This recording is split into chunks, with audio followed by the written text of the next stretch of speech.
All right, I'm going to make it official tonight. Welcome to the GG Factor, man, where everybody should be really inspired. Everyone is always empowered, educated, and above all things, well-informed. And tonight, I got a great media specialist in the house, the media executive. She's family to me. I love her. I'm so glad she could take her time tonight and say, hey, Greg, I want to come on the show. And guess what? She's in the house. Teri, Arvesu-Gonzalez. Teri, how you doing?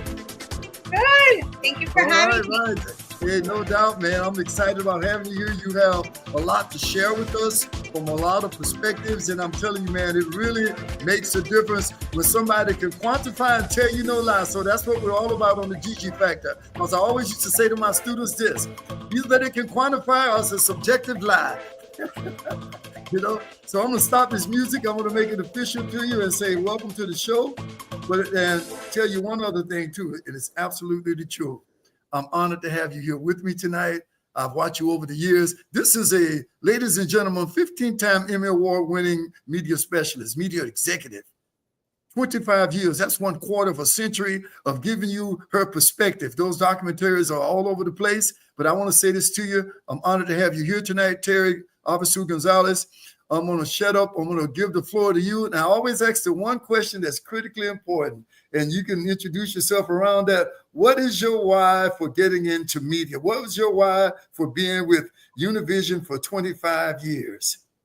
Well, my why, first I was with Telemundo and then I was with Univision. So my career, I was in two different places, but I have been blessed enough to serve the Hispanic community in Spanish for my entire career.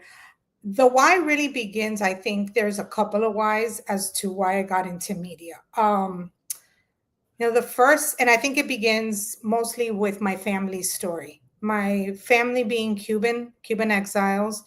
I grew up hearing about, the fragility of democracy, what happens when you have to leave a country and leave everything behind and start from zero. And, having been born and raised in Miami mostly, seeing the fragility of that in Latin America drew me to understand the important role that really journalists, I wanted to study something that made a difference and that meant something in this country. And so I studied journalism. My undergrad is in journalism, even though I had the great opportunity to start in the business very early. I was in high school. I oftentimes say that you have to have both results capital and social capital is just as important. Okay. No doubt. So luckily, because Miami is a special place, and my mother, and my mother is a special human being. It was through, if I'm honest, it was through relationships that I got my first opportunity in television. And thanks to her and her ability to forge relationships that last with people. And then, she got me in the door, but I kept myself in there, right? I loved and have always loved broadcasting local, even though I spent time at the network. I spent the majority of my career was in local. Eventually, I ended up the last couple of years in corporate, but localism to me just holds a special place in my heart. And it's because I grew up in Miami watching news. I loved local news. And I loved what it represented. And it's ironic, but in times of crisis, especially, for example, hurricane coverage, I always felt less alone in those scary times because I knew I was part of something bigger when I was watching through the screen. And that building of community was the other part that has been my why for why I love media. And then the last that I think evolved over time was really the ability to forge, to tell stories that either empowered individuals or that help build us up as opposed to break us down, right? Certain stereotypes. And so those are sort of been the three whys in my career, at least for me, when it comes to media. Well, I want to intervene and say this most important, that you said two things that are critically important. I have something that I call the P3 theory about living your life with passion, living your life with purpose, and the universe always gives you possibilities. So it's clear that you're quantifying that because of your early passion and connection with the media business, with just wanting to be in front of people, obviously being able to be a part of something that would empower people with information is clearly evident because you spent 25 years with Univision. Now, you say one other thing that's critically important, and he's an old mentor of mine, a guy I've known for quite a few years, and I actually got to see him. His name is Simon Bailey, and he made a quote that so quantifies what you just said. Relationships will always be the new currency. And it sounds very simply like because of someone who knew someone inspired you, someone empowered you, just like we're doing on the GG Factor tonight. It's amazing to me that it's the same thing that happened with me too, Terry. I'm still in the music business all my life. I've known nothing but just loving it. Obviously, I'm a retired teacher, and I decided to take the pivot, which is going to be my next question to you, because you stayed with Univision for 25 years, and then one day, I guess you got the bug, the entrepreneurial move, something happened inside you. So I'm going to segue to that next crucial question about why the pivot after 25 years and solidifying yourself with Univision. What made you feel like, okay, this has been great? Like myself, I did 31 years as a teacher, and I woke up one day, honestly, and just said, you know what? I don't want to be a if I woulda, coulda, shoulda. And I took the pivot myself and went all the way in. And guess what? I wouldn't be sitting on this show tonight. I wouldn't have my master classes on Thursdays. I wouldn't have, my books here. Here's one of them. I probably would still be content being a teacher. So I want to know your why. I'm always curious why someone's got a comfort zone. I know everything was sweet because I know what you've done. You couldn't become a senior VP without everything being all right for you. So, hey, share that big why as to why you took the pivot. I think you might have froze up there a minute. I hope you kicked back. I think I'm back. I'm back. There you go. Yeah, you were frozen up for a moment. I got you back. My last question was, please share your why for taking the pivot. Because I started in the business so young, I never had what I think happens to a lot of people when they have to decide, okay, I'm going to college and what am I going to study and what am I going to do for the rest of my life? And I kind of laugh that everything in my life has been backwards. I do things at my own pace and sort of, and I'll give you a story because it'll make sense in a second. I mean, I laugh. I was conceived on a college campus. Yes, my parents were married. And then I spent the first 4 years of life on a college campus with my parents. And so I say I went to college before the age of 5. Wow. In my career, by the time I was 16, and now I moved away. I never moved away for school because I already had the full-time job here in Miami. And instead, at the age of 35, I moved with my children and my husband, which is something a lot of Hispanics don't do, to Chicago to go, run the station there. And so wait a minute. You left sunny South Florida. You left all this fun in the sun. You left this year-round get down, and you went to cold Chicago. I mean, wow. Now you're talking about a change. I mean, you really had to sit down with the husband and the kids, and I'm sure there was a tug of war with that because, man, that's night and day. I mean, what was it really just about the job? I didn't want to stop you abruptly, but when you said from Miami to Chicago, boy, that's a big change. Well, it was the best thing I ever did for myself to go to Chicago. The kids didn't have a vote because they were 3 and 5 years old, which everybody said that I was crazy, that people don't do that when, usually people do it the other way around. They go away. Not at all. They leave Chicago. You're right. Can help you bring them up. I didn't do it that way. I did it quite the opposite. And I'm also very blessed to be married to a man that has been very supportive of my career and is really go with the flow. I mean, I couldn't ask for anything better. Best decision I ever made was to marry him. Well, you know something? Hey, listen, Terry, you know that your auntie is my wife, and you know that's the best thing could have happened to me was that for over these 20 plus years that we've been together, she's been the anchor. She's been the support. Miriam has always been the up and down. So believe me, I totally concur with you. And a lot of people, they don't see what's going on behind the scenes. And it really takes someone being really strong with you. You know, I went to lunch with my son today, Jonathan, and he shared just a little brief story that relates to this, how his wife just started her residency as a doctor. And I can remember 10 years ago, he walked into the graduation dinner from University of Central Florida. We didn't know who she was. We never known him to have any long-term relationships. And the point is, he said, I felt something that I've never felt, Dad, that told me that we can grow together. And I'm sure you felt the same thing. I felt the very same thing from Miriam. And, you know, people don't understand that that's an unbreakable anchor that you hang on to. You go the distance, you do whatever you can do to get through it, because you're obviously going to go through to get through. So I didn't want to stop you, but when you say that about family, people really have to understand that behind the scenes, you know, family truly is everything. And I know that I, just from talking to you about your family and the anchor you have in the Latino community, I don't even have to consider even thinking about why the spouse you have has been what he's been to you. Yeah, I think it's important. I think women, as we talk about female empowerment, you know, it really would be unfair to focus that on myself, because I wouldn't be able to do what I do or what I've done had it not been for him. So, you know, as just to answer your question of the why of the pivot is, I'm one of these weird creatures who actually does like change. I think it's refreshing, and I think it's where innovation happens. Absolutely. And I had always had the attitude within my within my role at Univision. I had various roles at Univision, even before that with Telemundo. I was always an intrapreneur, right? Inside, I was able to operate both companies. Were incredible to me, and I stuck around because every time, you know, I might leave, they'd be like, "Oh no, we'll give you this," and then I'd get this, and so I you know, it was fun. I think the world is going through a big pivot right now. Ooh, and big I spent a time. lot of this time. No doubt. I wanted to write a book. I wanted to begin writing. There were things on my bucket list that I still hadn't had a chance to do.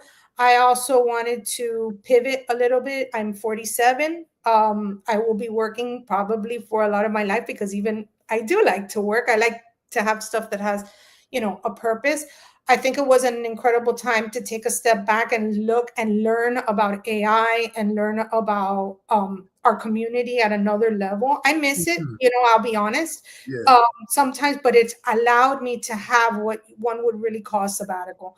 Really, really understand, learn new things, try new things. I've launched 2 companies while I've been on, you know, in this time. One of them has nothing to do with media. The other one is really just consulting, and the place where I house passion projects that don't, you know, that are not in conflict, right, with anything. Yes. But and it also gave me an opportunity to sit on several boards. I think I'm in a discovery mode right now about what the next iteration of my career is going to be like. And I feel very blessed to have the support of my husband and my family, who have allowed me to do that, and of God, really, because, you know, without him, I wouldn't be That's able your to. anchor. Without a doubt, everyone and anyone will tell you, they're always saying, I give all glory to God, because honestly speaking, you know, when you're grounded in that sort of foundation, then you know that there's no failure, there's nothing but motion and movement. Nelson Mandela said it, and I always say it every week on the show. It always seems impossible until it's done. And who could better say it than him? And you know how much and how far he had to anchor himself in spirit. Now, I got to ask you a couple of very important questions. They just came to mind to me. When did you get the first of those 15 Emmys? What year was that? When was that? It was 2000. I know that it was 2002, and I'll tell you why, because it was on the day of my first anniversary to my husband. We had gotten married, and the award ceremony was that night, and he went with me. And again, you know, he's my lucky, you know, my better half, and he sort of brings me luck. That night I won too. So with him. Wow, that is great. And And I think, you know, the other thing I want to ask you about now is that, how do I say this? You know, it's always incredible to me when I hear people who have such a passion for something, and then you were able to do something that honestly I can relate to, because even as a teacher, I always had this passion to want to inspire and empower people and help them realize that you can function at your maximum potential and monetize your passion and still be working for someone. And I was very fortunate that I found a way to be a speaker. I found a way to be an author. And it sounds to me like you said your entrepreneurial track was even on the inside. Now, you said you started a consultation company. Was that consultation company, or it still exists around, or consultations in the media, or consultations for personal empowerment? What's the foundation of your consultation business? Well, look, the truth is a couple of years back, someone had given me advice, a mentor of mine, and said to me, you should have your own LLC at one point. And there was nothing in conflict with my contract with the company for me to be able to do that. Right. It wasn't active, to be honest with you. I mean, we can sit here and pretend like we all have it all together when we don't. No, of course not. The tag collab is really my initials, which is Teri Arvesu-Gonzalez, right? Gotcha. For most of my career, I've gone through as Teri Arvesu, but my last name with my husband, which I never changed officially, was Gonzalez, and I always put Gonzalez on the important stuff, which are non-official. And I said, well, you know, I didn't want to get stuck on the name, but I really didn't know, and I still don't know what I'm going to do with it, right? Like, it is a play. I said, well, Teri Arvesu-Gonzalez, and the way I operate is that I love collaborating with people. I feel that there is strength in numbers, in partnerships. So I probably won't get it wrong, but heck, you know, this is before I knew what I was going to do. So I just had it there. It was dormant for a while. I figured I did not want to have to go back and change the name with the state of Florida if I decided that it was going to be a barbershop, a bookstore. And by the way, I reserve the right for it to become a barbershop or a bookstore or whatever I want it to be, because it's mine, right? That's right. And so it has just housed in the, you know, projects that I'm able to take on. I have kind of put them under the tag collab, and then I launched recently a Substack. It's a new platform where a lot of independent journalists are going, and I don't know why I wanted to start to do it under that name, the tag collab, because really stories have never been about me. They're more about how I collaborate with others and how I bring others into the mix. And so I started the Substack, and that is called the Tag Collab.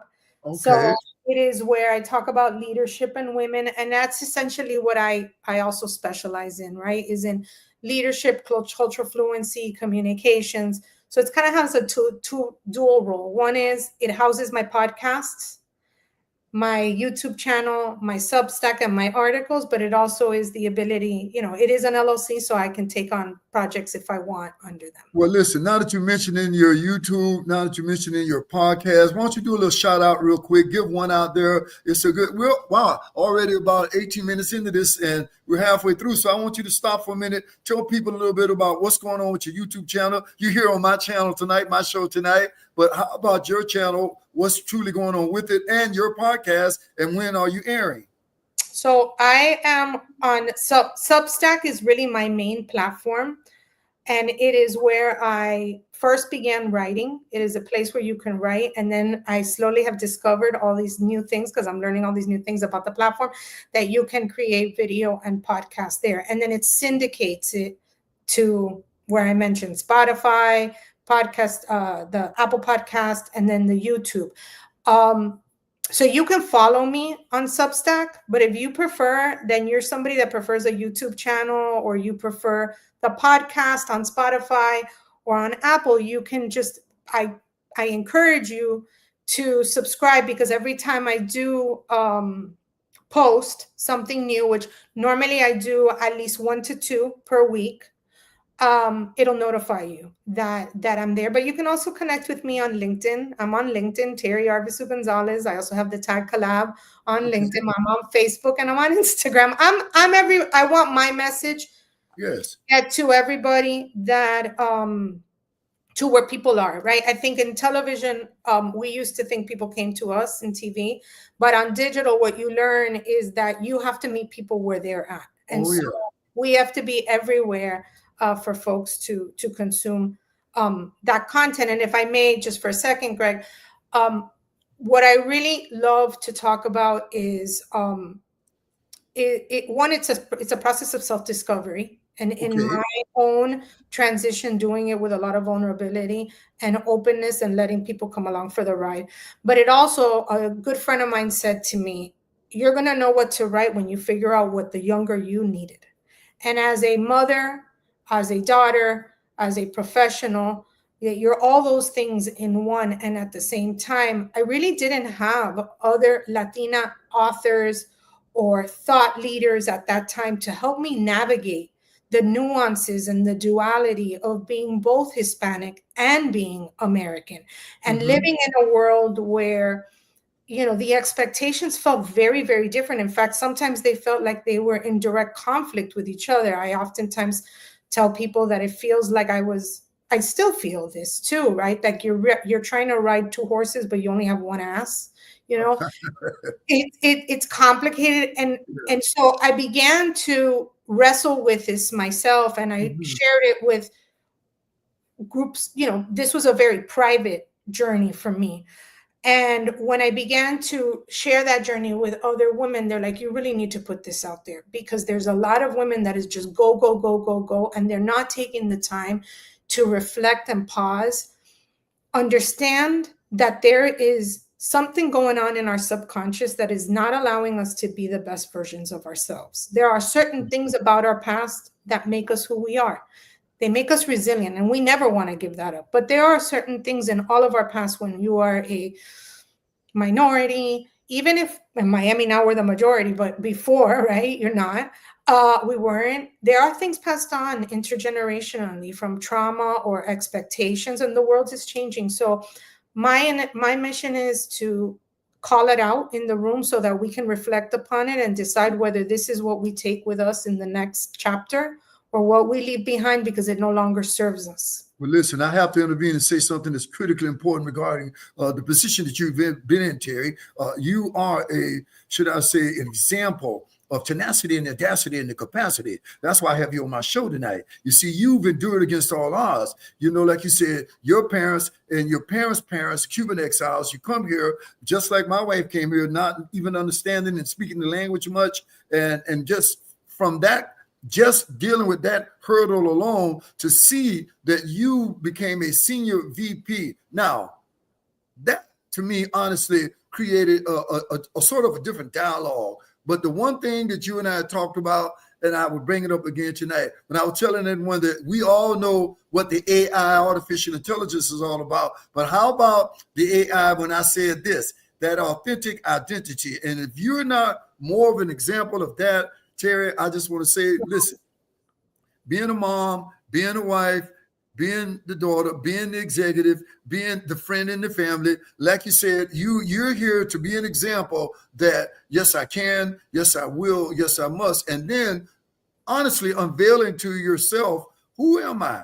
And I know you were telling me that you're always dealing with that element of it all the time. So for me, I just want to acknowledge and have you just all right, you're like the elephant in the room. You're an executive. You're Latino. You're female. You're in a place like Chicago. I mean, let's unveil things that are like Miami. These are huge urban markets. Let's face it. And I'm sure that you've been through some challenges that, and you said it to me, you really want to inspire the Latino community. What would be one of the most powerful things that you said you've had to hold on to, I mean, through all of that, to be right where you're sitting right now, to fast forward through all of that, and I hope it makes this question correctly. What's been your, what I call tact, your tenacity, your audacity to function in the capacity, that TAC? I think that one of the things I'm the most proudest of is someone said to me, your brand is unapologetic. I am unapologetically myself. And I think it's a product of the fact that if you ask a Cuban whether she's Cuban, they'll be like, she's not Cuban. Well, I'm gonna always jump in when you freeze. You froze up on me right there, and honestly speaking, you know, I hope that you kick back in. I think what you're saying is absolutely true. I think any minority group, but especially females, and being in an environment like you left sunny South Florida, where everybody was pretty much, a lot of them look like you, but then you go to Chicago. So I hope that you kick back in a minute and you can tell us that. I'm sure that's where all the challenges came from. You know, and we've all been there before. I've been there before as an African-American male, being a teacher in the field where there are very, very few. I'm back. Sorry. No, I just want to, I continue to elaborate on what you were talking about. So please, just from that perspective of leaving the place where everything was cool in Miami and going to Chicago, and then you being the senior VP in the room and being a female and Latino, come on, man. I know that's a challenge. You got to unveil that to me. Well, what I was saying to you was, well, first of all, I have to tell you, I wasn't the first, right? There were other women in the room. I was very blessed. I worked at a company where women were promoted, and there were other Latinas. You know, I wasn't the only one. I know that is not often the case, sometimes in English language, but in Spanish language, we created a Women's Leadership Council, which was really, really essential part of promoting so many women. We had women in leadership. The woman, one of the women that I mentioned before, was someone who was very intentional about making sure that women were put through the pipeline and weren't deterred, you know, in middle management. What a blessing. Family. But I never myself. I don't at all. And so I'm lucky that I was promoted when I was,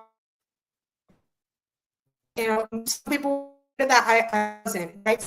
Well, I'm sorry, I'm having an in and out connection with you right now. Your communication isn't very persistent with me. And I don't know, are you back with me now? Are you back? Because I'm so sorry.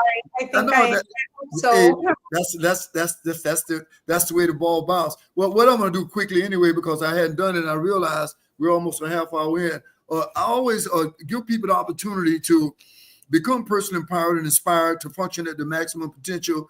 People like yourself, people like myself, people who decided that even though they were working a job, that entrepreneurship mattered to them. So on Thursday nights, I'm always offering the opportunity to come out and join my Strive Masterclass. And my acronym for Strive is very simple: study, try, remember, have intention, visualize, and educate yourself forever. I wouldn't have these two books if anyone decides with my summer special that either one of these books they can have and come into what is usually $97 a month. The link is right there in the comments. It's in the chat. All you have to do is click that Stripe link and you're getting in all summer long for $49.99. So unconditional plug for the Strive Masterclass on Thursday nights. The class is free. And it's also live on Facebook. It's live on Instagram. But to come into my Get Activated community, to find that every month you'll get me for 30 minutes, to find that there's a way for you to monetize your passion, to find a way for you to understand that the next level is always waiting. My mission is to help you define yourself, activate your true identity, and what I called a little earlier, activate your true authentic identity, because Michelle Obama said it, and that's going to take me to one of my questions about that I had on these sheets about you, and understanding that everyone's story matters. And when you come into my masterclass, you'll find that the unique you comes shining through. Because at the end of the day, that's what we're all here for, to make a contribution, and I mean really have a commitment to it. And that's not easy. And that's why I'm so honored that you're here tonight, because when I segue back to you, I'm always thinking about, man, she has really been through a lot. So the Stripe link is right there for everyone. I've got a great example of what it means to have tenacity tonight.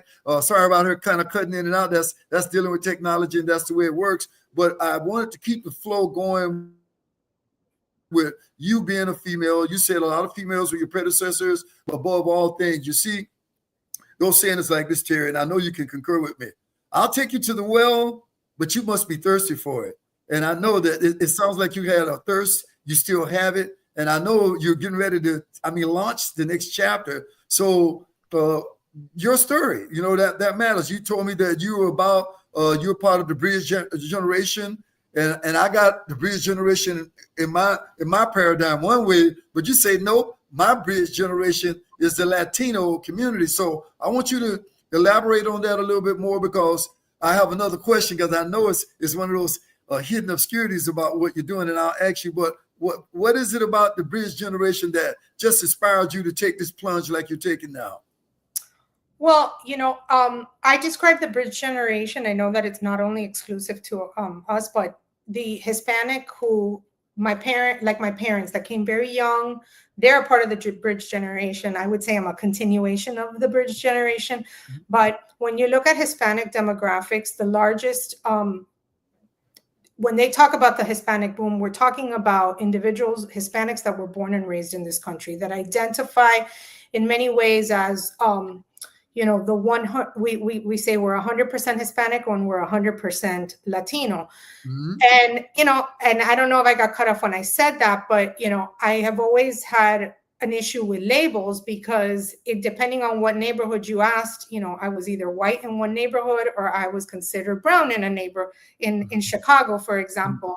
I haven't ever really quite fit into anybody's boxes, right? Like, I'm not the first generation in my family to go to college. I'm actually the 6th generation in my family to go to college, the 3rd female with a master's degree. I won't even be the first Latina CEO in my family. And yet, the bridge generation, no matter how many zeros you got in the bank account, how many Emmys you have, you're still riddled with some of the self-doubt and some of the things we inherited that oftentimes were not done intentionally at all, but we were taught how to survive, not always thrive, because it was very elementary, right? When our parents got here.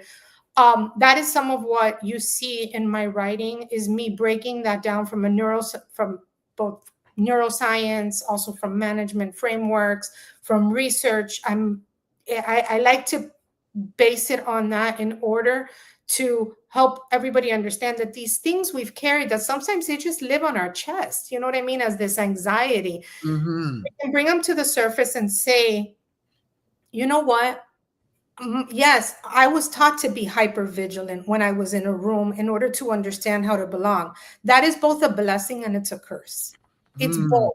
And here's the part of it where it's a blessing. I can connect and code shift like nobody else. I can read a room faster than anybody else. But there are, in trying to perhaps, there are some negatives to that, right? Is the anxiety that it causes. And so, I think it's a reflection of, I am a living duality. And I believe that emotions are not binary, that, there is no right. It's not necessarily everything there's either a right or a wrong. I can feel 2 different things at the same time, unpack it, and then decide, you know what, Mom, thank you for making me this resilient woman. But guess what? Sometimes the fact that I don't really recognize my own emotions and I just keep moving, maybe I'll leave a little bit of room for that from now on, just so that I can be the best version of myself. Well, I'll tell you this, is clearly speaking from your quantifiable track record that you've done a great job. How old are your children now? What are their ages now? They're 15 and 17. Oh boy, so truly, oh boy, Mom, you really have become a consultant. If you got my drift, I have 2 sons and a granddaughter, and I remember at both stages of the game, with my sons being in high school, then going on to college. They both have the college degrees, thank God. And now I have my granddaughter who's a senior in high school. And you just watch this evolution of, how do I say this? This evolution of, I got this, I can do this, I know this. I mean, I don't know if you're starting to experience that. In other words, this level of, I want to be independent and let me do my thing kind of mindset. And kids, and you have to do that. You really have to do that. You have to let them go, let them be. And I'll tell you, it's kind of funny, because it's ironic to my conversation with my youngest son, Jonathan, what it means. And I'm sure you can, I don't know if you, where did you get your undergraduate degree? Did you go away, or did you go to University? Where did you go to school? I stayed at Florida, in Florida International University is my undergraduate. Right. So you didn't have to leave. I never left. No, I told you, I do everything backwards. I went to college Okay. before the age of 5. So here's the point I'm making is that I know what it felt like to reach for that level of independence. That when you leave home, like I left home at 12. When I left high school, I already had my mindset that I was going to Florida A&M University. And honestly, I didn't meet my father until I was 50 years old. And I always had my one brother, God bless him, he's still here with us right now. Nelson is 83 years old. But he was always that male role model that when I was 6 years old, my brother went to college. Long story short of it, and he went to FAMU. I said, well, you know what? I already know what I want to do. So I'm sure that you've done such a great job that I don't know, are your kids showing any indication in the direction of media? Are they showing any indication in some of the areas that they've seen mommy all of these years, 15 and 17, and that's all they've seen? And boy, and you've really, through those 15 Emmys, I'm sure you've exposed them to a lot. So are your kids, just out of curiosity, are showing any indication in media at all? Well, my son does for school. He does shoot the basketball games, and he has got a great eye. He loves to shoot pictures of like race cars. My kids are very into racing, both of them, Formula One, and he loves to take. He's got a natural talent for it. However, because I got my undergrad in journalism and then I got my graduate degree in business, I always have pushed them. I've given them their space to decide on their own, I think, but both of them are pretty practical in that respect, that I'm like, you can do everything, but you also need to have a business degree because, it just all comes together. Exactly. So yeah, there is some inclination. I think less than I would have thought, to be honest with you, because I always exposed them to the business. They grew up in the newsroom. Like I was a news director who I encouraged my staff to bring their kids to the newsroom. I encouraged them to bring their family. I always felt that sometimes when I was down in the dumps about the job, like when you bring somebody and you give them a tour of a television station, my God, it's like magic. Oh, yeah. Both of them went to, just like my husband, both of them went to the Emmys with me. I took them as children. I have great pictures of them as little kids on stage with me. My daughter hid behind me. My son was very excited. Both times I took them, we won 2 Emmys that night. So I'm telling you, it was my lucky charm to take my family. But they're gonna do whatever. I think our jobs as parents are to observe and see where their talents are, and then get out of the way or help remove obstacles for them. So, well, I'll tell you what, you said something that's critically important. You let go, you let God, you let them find their path. And, as those song goes, we fall down, but we get up. And, TV production has always been an anchor for me around as a high school teacher. And I embrace speaking in the classroom. And I always had to go out with my hands out begging for help from, guess what? The TV production staff. So you telling me that your son's doing something like that, he's truly, if they got a good staff and they're really working well, man, that can be no better experience for him. Because even just recently, I was at my high school that I graduated in 1972. Can you imagine? Hadn't been back there since. Walked in, I'm a keynote speaker, and I'm working with this guy in TV production who's phenomenal. So I'll tell you, anyone, if they got a good teacher, if your son's got a great teacher, you couldn't get a better experience in high school to want to get into media than going into TV production. So with that said, I want to ask you another, I guess probably one of the final questions here. What's on the horizon for Tag Collab? What is it that I really wrote this and I saw this as one of my questions. It said to me, I want to read it verbatim. You seem to desire more opportunities to embrace storytelling and empowerment as an influencer. Okay. Now, I'm a follower on social media.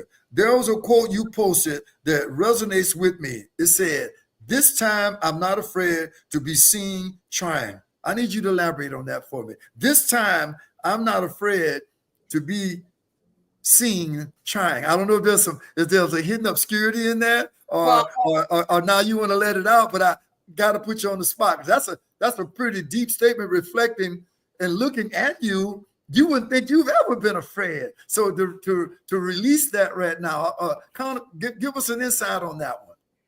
Well, that actually, this morning I published my podcast on that specific topic. It was, I think I unpack it in terms of generationally and culturally. The reality is we as Latina women have not always been given the luxury to come across as trying. Not only that, like you had to have it together. Otherwise, you could be discounted pretty quickly. The thing is, we are growing up. Like, this is a very different time in media. To be honest with you, use the word influencer, and that's not necessary. If that isn't what I aspire to, what I aspire, and I have to tell you, I've always been a behind the scenes person. It is hard for me to get in front of a camera. It is very hard. I prefer to write. I like writing. But what happened was that as I began to create my Substack articles, that the ones that performed better was when there was video. And so I said, I'm going to take a stab at it. I got somebody who was a coach who has been helping me, because he says, I think your message is important to talk about this. And so, for example, what you were saying, like when you come from television and from my world, that shit, excuse my language, but the shit could be hitting the fan, and you never let the audience know. You never launch something without it being 100% put together. And we're living at a different time where radical, you talk about AI, but like radical authenticity is currency. Yes. I think we're living in a moment when I say I'm not afraid to be seen trying, is because I'm also saying to giving other people permission, especially, not that I need to give them permission, but in my life, there's many times where I saw somebody else do it and it gave me permission, right? By observing. I think that's the issue a lot of people have with social media nowadays, is like what was being put out was, oh, it's so perfect, it's all put together. And I lean into the narrative, the anti-narrative of that. No, it's not all put together. Half of us are building the bridge as we're walking across it. In the middle of the disruption that we're seeing with AI, let's all admit and not pretend, right, that we got it all together, when none of us do. Everybody's 3 to 5 year plans went out the window recently, in the last year or two. So I think we do ourselves, I've always been an advocate of that, we're doing ourselves a disservice if we pretend, oh yeah, everything's okay, look at my life, how great it is. Messiness never makes it to social media. No doubt. It has been hard for me to say, to launch something knowing, oh my God, that article's not 100% yet, or that article could be better, right? Or being on camera. I know that every time I do it, I'm going to get better. I'm going to get better. That is anti my generation. I feel like that is anti what I was before. We had to be perfect. But I also recognize that it's what people are allergic to nowadays. They want people who are like, you know what? Show me that it's messy too. Show me that it's not that perfect. And that's where I'm leaning into this, not to be an influencer, but to be like, you know what? If this girl has all these college degrees, she's got family that went to college, you think she got it all together? No, she doesn't. Most of us don't. Let's stop BSing and pretending that we do. So this is the conversation I used to have with many of my girlfriends who said to me, this is a message that a lot of women need to hear. Wow. You say, I got to say this to you, because and in my spirit is saying, she's making me think of Mel Robbins right now. Do you know Mel Robbins? I'm looking at you and I'm thinking about it. Right there. I love Mel Robbins. She is wonderful. I'm inspired by her. I just want to be the Latin. I just want to be able to bring to that conversation and that table the point of view of a Hispanic American woman. Yes. Where there's some of those nuances, they're not the same. It's like Lean In. When I read Lean In from Sheryl Sandberg, I said, my God loved my grandmother. She was the original influencer in my life. She is the original influencer in my life. But guess what? She sometimes expects me to be the 1950s Susie Homemaker. She was. So that is the tension that I had to live, which is why I'm very open about this. I'm going to continue to be open about it, because when I did that with people around me that worked with me, they Mm-hmm. said to me, you know what, Teri, thank you for giving me permission where you didn't have to pretend like you have it all together. You were the perfect mom. No, I wasn't. Right. Exactly. Well, I want to say this to you. And I can't believe we're almost at the end of this. Around 45 minutes just sneak by on me like nothing. And I knew it would be like this, man. You have really opened my eyes. You've really helped me realize. And I hope those who are just watching tonight and listening tonight, I hope that they've been inspired. I hope they feel empowered that against all odds, Teri Arvesu-Gonzalez, look at you, what you've been through, what you've endured through. And you know something? I think people, you're saying it. Everybody wants to make sure that they can show up and make sure that first impression is always the best. Of course, I'm a big advocate of that. But we all miss the mark, you know. And what you just shared is just so powerful about understanding. That's why I thank you so much for your response to that question I had about, you know, this time to just, you know, don't be afraid to be seen trying, because you're right. So social media got a way to slap you down if you don't show up the way you should. And you know something? The fear of failure is probably one of the most powerful negative emotions in all of us. You know, I wouldn't be on this YouTube show. I wouldn't have a Scribe Masterclass I've been doing for a year now.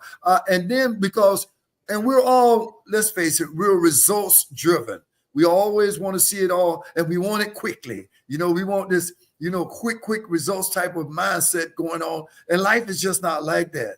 You know, I'm putting up one of my little medals here. I've run 25 marathons, and I tell people all the time, this is just one of those medals for that purpose.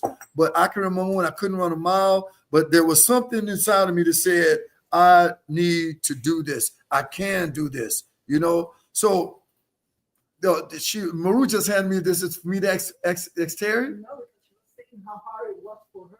Oh, she just gave me a question to ask you. You know, when was it the first time in South Florida that you went out to speak? When, like you said, you used to being behind the scenes. That's a good question for you. When was it that you realized, because see, to me, honestly, because your family, I'm around you all the time, you've always seemed pretty comfortable with the camera. You seem to be comfortable with people and quite extroverted and loquacious. You know, I don't see you as being, I don't, in other words, you're saying now, that's why that statement was so important to me. But when was your first time speaking in South Florida? When was it that you stepped out and said, okay, I'm going to do this? It wasn't in South Florida. I always, you know, one of the beautiful things I've had to share with all of my anchors and my reporters always throughout history, because I never wanted their job. My job was always to make them look great. That was, I always had their back in that respect. But it wasn't until I took the role as news director in Chicago that I realized that I had to come out. First of all, you know, being a newbie in Chicago, people didn't know me, that in order for me to help position our brand and our station, you know, at another level, I needed to take a more public role. It was my way of being able to get the resources for my community and for my staff. I had to overcome that. And so I began little by little, just like some of these videos look like now. The reason I don't like the camera is because I like speaking to people. I don't like speaking to inanimate objects that don't talk back. That's why I am very extroverted in that sense. But this is kind of hard. Now, I mean, I have you, so it's different. Like, and I'm kind of zoned in, and we're like, you know, you and I are having a conversation. Correct. But to stand there, it's still hard. I over prepare, right?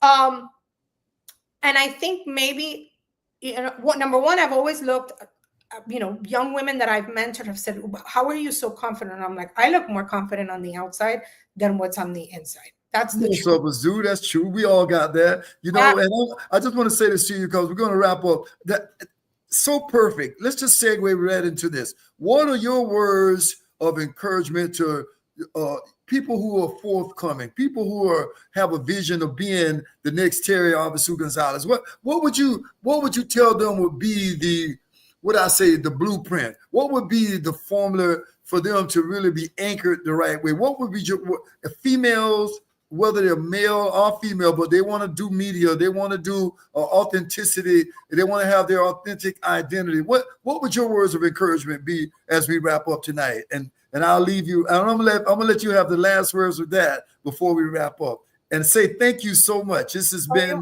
incredible. I think I'm going to take some liberty here and be a little bit more general. It's not about necessarily media. I think it's alignment with God's purpose. I think that when you find, for me, it wasn't media. It was about making an impact, being a continuous learner, playing a role in society that made a difference, right? Whether it's today with a corporation that gives back, that is totally fine. That to me aligns with what I believe is purpose. I do believe that God has a playbook in which each of us has a role to play. And so, one, you have to align the antenna so that you receive it. Oh, yes. But where I say the words of inspiration is that there are things that have happened to us in our lives that may disalign us. What our families went through were very traumatic, right? And it may disalign us. So it is incumbent upon us to reflect on those things that helped us maybe survive before or keep us safe. Are they still helping us thrive today? When you have that alignment where you do the inside work, right? And say, you know, why do I have a weird relationship with money? Maybe because you grew up in a poor family. I don't know. You know what I mean? Like, and do that work. If you can align that with God and what you're expected to do, and then get all the mushy, ucky stuff out of the way, clean it out, get rid of the stuff you no longer want, keep the stuff that makes you as awesome as you are, because that's where strength comes from. There is power in tragedy. Look at the Cuban. I mean, that was there was from that tragedy, right? Looking for that alignment makes me think of a quote that I see all the time on Instagram and whatever, and it says that when you're in your lane, there's no traffic. Our problem is when we try to become. You shouldn't want to be Teri Arvesu because you're Greg Griffin. Correct. And she shouldn't want to be like me, because if not, the problem is you're always it's like when the sitcoms that imitate another sitcom. You're always going to be second best. Align yourself and figure out through prayer, through centering yourself, what is God's purpose for you. And then make sure that whatever trauma you have, go through the box, clean it out, and give that box away and keep what you want in it. That's my advice for alignment. Not to be like me. Be yourself. Be you. Unapologetic. That's it. Well, listen, on that note, I'm going to say it once again. And what better note could you say? Get in alignment with God. Maru knows that I was going to ask her to bring it over here and hand it to you. When I'm out a lot, I have a hat. And that hat says God first. And what better note could there be? Oh, she brought the hat. Look right here. I'm just going to, as we wrap up tonight, I'll slide back a little bit. Can you see that? God first. And honestly speaking, I'm going to leave you with that tonight, my audience out there. Teri, what a pleasure. What better way could there have been to end it? Speaking from spirit first, speaking from the place that we all have to do the inside work, knowing that you are, and I want to say it over and over again, a true quantifiable example of tenacity and audacity and the compassion that it takes, the capacity. You are true an example of someone who says, I found my passion. I know now it's my purpose. And you knocked on the door to the universe in the third three. I call it my P3 theory. You are living passion, purpose, and possibility. Teri Arvesu-Gonzalez, I thank you so very much for being with us tonight. I've got your information there. I'll put it in the comments. And I'm going to say this. Your episode will be up. I will make sure I download a copy to you. What a great conversation. And more important than anything, you said something that's so powerful. Be authentically you. I call it what? Activate your what? Authentic identification, your AI. So on that note, I want to say it's been out of sight. I'm going to say good night to you. And I'm going to say to all my friends again, on Thursday nights, we have the Strive Masterclass. I have to hold up my books once again and say, come on out. I'm doing a 50% special. All you're going to have to pay is $49.99. And you're in. You can see me on a monthly basis. You can get consultations from me. Obviously, I have other maximum potential coaching classes, which will cost you a lot more, but they're also at 50% off. So with that said, tonight, theactivator.net is my website. Anything about me, you can go there and get the Get Activated community. If you don't get it from those links in the comment tonight, theactivator.net will get you all that you need. What is your website? Once again, Terry, go ahead and shoot it out there. What's your website or what's your YouTube channel? What is it? Tag Collab, right? The Tag Collab. You got it. Love you. Thank you so very much. I'm going to put the music back on it. I have to start it with a little something up, and we have to get back into it with something up. Well, Terry, you know something? I thought I knew you, but oh boy, do I know you now? You know, and I'm just honored that our paths could cross and that we could inspire and empower people tonight. And you know something? I know the best is yet to come from you. I just feel it. You're welcome back anytime. When you get your new book, I know you changed the title on it, but she has a forthcoming book, and I'm going to put you on the spot right now. When you're ready to release it, I'm right here for you. Come on back. Until the next time, my friend, Teri Arvesu-Gonzalez, the Tag Collab. Thank you. Oh, that was out of sight. Good. Let me in the stride. Well, thank you. Oh, you're quite welcome. I can't wait to hear the feedback. Oh, no, it's going to be great.